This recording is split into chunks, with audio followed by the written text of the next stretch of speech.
Hello everyone, हम कर रहे थे इकोनॉमी की सीरीज। तो हमारा टॉपिक था पॉवर्टी। तो पॉवर्टी से रिलेटेड ऑलरेडी हम 3 क्लासेस कर चुके हैं।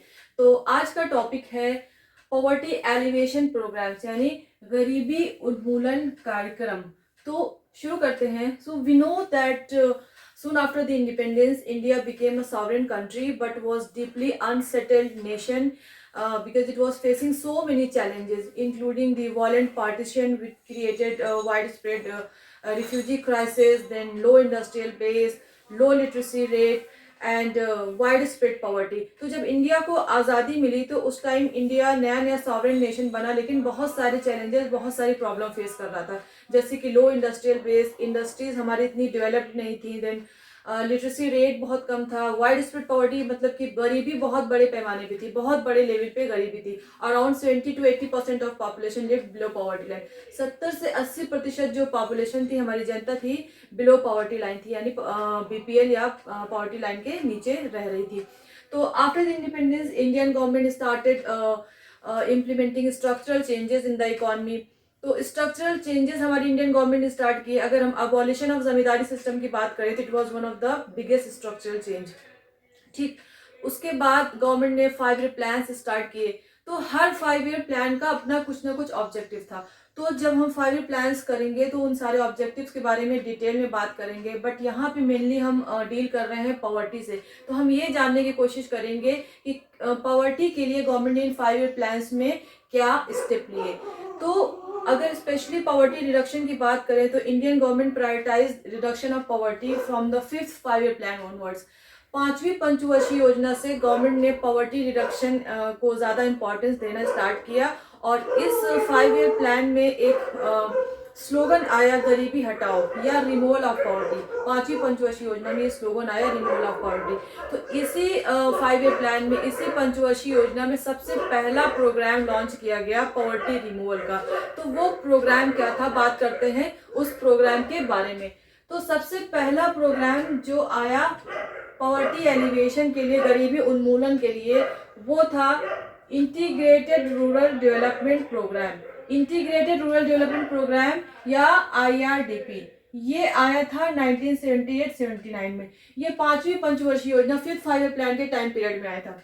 हिंदी में बात करें तो एकीकृत ग्रामीण विकास कार्यक्रम पहला कार्यक्रम था, पहला प्रोग्राम था गरीबी उन्मूलन का, जो लॉन्च हुआ था 5th 5 ईयर प्लान के टाइम पीरियड में 1978-79 में।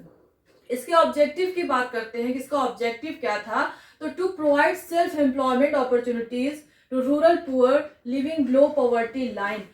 तो रूरल एरिया में जो लोग बिलो पॉवर्टी लाइन है उनको सेल्फ एम्प्लॉयमेंट अपॉर्चुनिटीज प्रोवाइड करना इसका मेन ऑब्जेक्टिव था। उद्देश्य हिंदी में बात करें तो इसका उद्देश्य ग्रामीण गरीबों को बैंक ऋण और सब्सिडी के माध्यम से रोजगार के अवसर प्रदान करना था। जो ग्रामीण क्षेत्रों में गरीब थे, पुअर थे, उनको बैंक ऋण या बैंक लोन या सब्सिडी के थ्रू रोजगार के अवसर प्रदान करना, ये इसका मेन ऑब्जेक्टिव था। तो ये थी हमारी पहली स्कीम, पहला प्रोग्राम गरीबी उन्मूलन के लिए, पॉवर्टी एलिवेशन के लिए। बात करते हैं दूसरे प्रोग्राम की। तो दूसरा प्रोग्राम था national rural employment program. National rural employment program NREP, ये लॉन्च हुआ था 1980 में। ये लॉन्च हुआ था 1980 में। हिंदी में बात करें तो राष्ट्रीय ग्रामीण रोजगार कार्यक्रम, राष्ट्रीय ग्रामीण रोजगार कार्यक्रम। इसके ऑब्जेक्टिव की बात करें तो इसका ऑब्जेक्टिव था to increase employment opportunities to reduce poverty in rural India by replacing food for work program. Rural areas में एम्प्लॉयमेंट अपॉर्चुनिटीज, रोजगार के अवसर को बढ़ाना था, इंक्रीज करना था, फूड फॉर वर्क प्रोग्राम जो पहले था उसको रिप्लेस करके। ठीक है, and it aim to generate additional productive job in both cash and food grain. इसका एम था एडिशनल ज्यादा प्रोडक्टिव जॉब क्रिएट करना, क्योंकि ऑलरेडी एक स्कीम थी तो एक नई स्कीम आती है, इसका मतलब एडिशनल एम्प्लॉयमेंट अपॉर्चुनिटी, ज्यादा रोजगार के अवसर प्रोवाइड करना था इन बोथ कैश एंड काइंड। यानी कि वेज जो देना था, मजदूरी जो देनी थी, वो कैश के फॉर्म में, पैसे के फॉर्म में भी दी जा सकती थी और फूड ग्रेन के, अनाज के फॉर्म में भी दी जा सकती थी। ठीक है, तो इसने, इसका प्रायोरिटी क्या था, किन लोगों को इसने फोकस किया।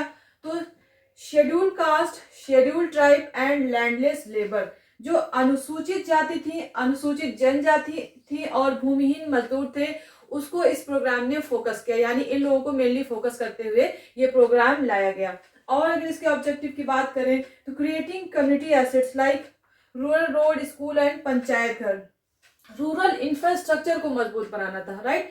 ग्रामीण क्षेत्रों में इंफ्रास्ट्रक्चर को मजबूत करना था, ज्यादा से ज्यादा रोड बनानी थी, स्कूल्स ओपन करने थे, पंचायत घर ओपन करने थे, ठीक है। तो ये सारे इसके ऑब्जेक्टिव्स थे। तो हमने डिस्कस किया पहला program integrated rural development program जो आया था 78-79 में। दूसरा प्रोग्राम हमने डिस्कस किया नेशनल रूरल एम्प्लॉयमेंट प्रोग्राम जो आया था 1980 में। अब बात करते हैं अगले प्रोग्राम की। नेक्स्ट स्कीम है rural landless employment guarantee program. Rural landless employment guarantee program RLEGP जो लॉन्च हुई थी 1983 में।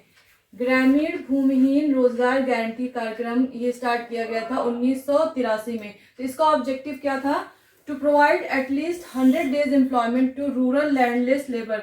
जो रूरल लैंडलेस लेबर थे उनको 100 डेज का एम्प्लॉयमेंट प्रोवाइड कराया था, 100 दिन का रोजगार प्रोवाइड कराया था। क्या था इसका उद्देश्य? ग्रामीण भूमिहीन परिवारों को वर्ष में कम से कम 100 दिन का रोजगार प्रदान करना, ये इसका उद्देश्य था, ये इसका ऑब्जेक्टिव था, ठीक है। तो नेक्स्ट स्कीम है जवाहर रोजगार योजना। जवाहर रोजगार योजना लॉन्च हुई थी 1989 में। तो जवाहर रोजगार योजना शुरू की गई थी 1989 में। इसका ऑब्जेक्टिव क्या था?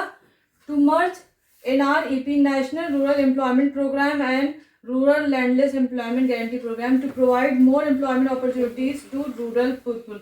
तो जवाहर रोजगार योजना किस तरीके से आई? जो पहले की स्कीम्स थी जो अभी हम डिस्कस कर चुके हैं, national rural employment program NREP, और जो अभी हमने स्कीम की बात किया rural landless landless employment guarantee program, short में बात करें तो RLEGP। तो इन दो स्कीम को मर्ज करके जो एक स्कीम सामने आई थी वो है जवाहर रोजगार योजना। इसका ऑब्जेक्टिव क्या था? रूरल पीपल को ज्यादा से ज्यादा एम्प्लॉयमेंट अपॉर्चुनिटीज, रूरल पीपल को ज्यादा से ज्यादा रोजगार के अवसर प्रदान करना, ये इसका ऑब्जेक्टिव था। बात करते हैं अगली स्कीम की, स्वर्ण जयंती ग्राम स्वरोजगार योजना। स्वर्ण जयंती ग्राम स्वरोजगार योजना SGSY ये आई थी 1999 में। 1999 में आई थी स्वर्ण जयंती ग्राम स्वरोजगार योजना। तो ये किस तरीके से आई? IRDP जो सबसे पहली स्कीम हमने डिस्कस किया था 1978 में, इंटीग्रेटेड रूरल डेवलपमेंट प्रोग्राम। तो इंटीग्रेटेड रूरल डेवलपमेंट प्रोग्राम को रिस्ट्रक्चर करके फिर से बना करके उसको रीनेम किया गया, उसका नया नाम दिया गया। तो जो नया नाम था वो था स्वर्ण जयंती ग्राम स्वरोजगार योजना। इस तरीके से ये स्कीम सामने आई 1999 में। तो इसका ऑब्जेक्टिव क्या था? इसका ऑब्जेक्टिव था रूरल एरियाज में जो लोग बिलो पॉवर्टी लाइन है उनको 3 साल के अंदर अंदर पॉवर्टी लाइन से ऊपर ले आना था, ये इसका ऑब्जेक्टिव था। उसके लिए इसने क्या किया? Establishing self employment opportunities via micro enterprises and self help groups. तो इसने इसके लिए क्या किया? सेल्फ एम्प्लॉयमेंट अपॉर्चुनिटीज प्रोवाइड करने के लिए माइक्रो एंटरप्राइजेस को फोकस किया, स्मॉल स्मॉल यूनिट्स जो थी उसको फोकस किया, और सेल्फ हेल्प ग्रुप्स यानी कि जो सहायता समूह थे उन पर फोकस किया, उनको स्टैब्लिश करने पे फोकस किया, ठीक है। तो ये इसका ऑब्जेक्टिव था। तो ये 3 स्कीम और हो गई। अब बात करते हैं अगली स्कीम। अगली स्कीम है जवाहर ग्रामीण समृद्धि योजना। जवाहर ग्रामीण समृद्धि योजना 1999 में लॉन्च हुई थी। 1999 में आई थी जवाहर ग्रामीण समृद्धि योजना। तो पहले जो स्कीम आई थी जवाहर रोजगार योजना, उसी का नया नाम है ये जवाहर ग्रामीण समृद्धि योजना, ठीक है। इसका ऑब्जेक्टिव क्या था? Development of rural infrastructure like road, school and hospitals. Rural areas में, ग्रामीण क्षेत्र में इंफ्रास्ट्रक्चर को डेवलप करना था, इंफ्रास्ट्रक्चर को मजबूत बनाना था, जैसे कि रोड, स्कूल और हॉस्पिटल, इन सब की सुविधा प्रदान करना था रूरल एरियाज में, ये इसका ऑब्जेक्टिव था। अगली स्कीम है अंत्योदय अन्न योजना। अंत्योदय अन्न योजना आई थी सन 2000 में, ईयर 2000 में लॉन्च हुई थी अंत्योदय अन्न योजना। इसका क्या ऑब्जेक्टिव था? ये फोकस करती थी पुअरेस्ट ऑफ द पुअर पे। इसका मेन ऑब्जेक्टिव था to provide food grain at highly subsidised rates of ₹2 पर kg व्हीट एंड राइस। बहुत ज्यादा सब्सिडाइज्ड प्राइस पे सस्ते मूल्यों पर लोगों को अनाज प्रोवाइड करना था, अनाज प्रदान करना था इस स्कीम का मेन ऑब्जेक्टिव। गेहूं और चावल को ₹2 पर किलो प्रोवाइड कराना था, ये मेन ऑब्जेक्टिव था इस स्कीम का। तो अगली स्कीम आती है अन्नपूर्णा स्कीम। अन्नपूर्णा स्कीम, ये स्कीम भी 2000 में लॉन्च हुई थी। इसका क्या ऑब्जेक्टिव था? To provide food for senior citizens who cannot take care of themselves. ये स्कीम आई थी सीनियर सिटीजन के लिए, जो अपना ख्याल नहीं रख सकते, अपने लिए फूड अफोर्ड नहीं कर सकते, उनके लिए ये स्कीम आई थी अन्नपूर्णा स्कीम। तो दो स्कीम फूड से रिलेटेड, दो स्कीम आई थी, एक अंत्योदय अन्न योजना और दूसरी आई थी अन्नपूर्णा स्कीम। तो अन्नपूर्णा स्कीम थी सीनियर सिटीजन के लिए और अंत्योदय अन्न योजना थी पुअरेस्ट ऑफ द पुअर, गरीब लोगों को सब्सिडाइज रेट पर, बहुत कम मूल्यों पर फूड ग्रेन या अनाज प्रोवाइड कराना, ये इसका ऑब्जेक्टिव था। इसका ऑब्जेक्टिव था सीनियर सिटीजन्स को फूड प्रोवाइड कराना जो अपना ख्याल खुद नहीं रख सकते। तो अब बात, तो अगली स्कीम है national rural employment guarantee act, यानी कि नरेगा। तो national rural employment guarantee act आया था 2005 में। ये एक्ट पास हुआ था 2005 में और ये स्कीम लागू हुई थी 2 फरवरी 2006 में, ठीक है। तो बाद में इसका नाम बदल करके ये मनरेगा हो गई थी। तो it later change into Mahatma Gandhi national rural employment guarantee act 2009। NREGA जो कि 2005 में एक्ट पास हुआ था, बाद में एज ए स्कीम ये लागू हुआ 2006 को, बाद में 2009 में इसका नाम चेंज हुआ। तो नरेगा नेम चेंज ऑन 2 अक्टूबर 2009। 2 अक्टूबर जो कि महात्मा गांधी की बर्थ एनिवर्सरी है, उस डेट को इसका नाम चेंज होकर के ये हो गया था Mahatma Gandhi national rural employment guarantee act, जो कि बना था 2009 में। तो इसका मेन ऑब्जेक्टिव क्या था? देखिए, ये स्कीम एक फ्लैगशिप प्रोग्राम थी। फ्लैगशिप का मतलब है कि मेन स्कीम थी। इसके अंदर और बहुत सारी स्कीम मर्ज हुई थी जो मैंने यहाँ पे डिस्कस नहीं किया, क्योंकि आपके लिए काफी कंफ्यूजिंग हो जाएगी। एक स्कीम थी संपूर्ण ग्रामीण रोजगार योजना and national food for work program. ये दो स्कीम इसमें मर्ज हुई थी, उसको मर्ज होकर ये स्कीम सामने आई। इसका मेन उद्देश्य था, मेन पर्पस था, मेन ऑब्जेक्टिव था रूरल इंफ्रास्ट्रक्चर को मजबूत बनाना, लोगों के लिविंग स्टैंडर्ड को सिक्योर करना, इम्प्रूव करना। देन विमेन एम्प्लॉयमेंट की भी बात करती है ये स्कीम, राइट। तो ये सारा इसका ऑब्जेक्टिव था। उसके लिए इसने क्या प्रोवाइड कराया? To provide 100 days guaranteed employment opportunities to every household to do unskilled manual work। इसका ऑब्जेक्टिव था कि 100 दिन का रोजगार प्रोवाइड कराना है लोगों को, अनस्किल्ड मैनुअल वर्क प्रोवाइड कराना है रूरल एरियाज में लोगों को। Then to enhance livelihood security in rural areas, ग्रामीण क्षेत्र में लोगों के जीवन स्तर को सिक्योर करना है, लिविंग स्टैंडर्ड को सिक्योरिटी प्रोवाइड करना है, इम्प्रूव करना है। देन क्योंकि रूरल इंफ्रास्ट्रक्चर को मजबूत करना है, रूरल इंफ्रास्ट्रक्चर को डेवलप करना था इसका उद्देश्य। तो to create roads water bodies in rural areas, ग्रामीण क्षेत्रों में रोड बनानी है, वाटर बॉडीज को बनानी है। तो ये सारे इसके ऑब्जेक्टिव्स थे। तो these were some of the program, some of the schemes initiated by government of India to remove poverty. तो इसके अलावा और बहुत सारी स्कीम्स हैं जो हमने यहाँ पर डिस्कस नहीं की हैं। तो अब नेक्स्ट क्लास में हम बात करेंगे कुछ नई स्कीम्स के बारे में, ठीक है।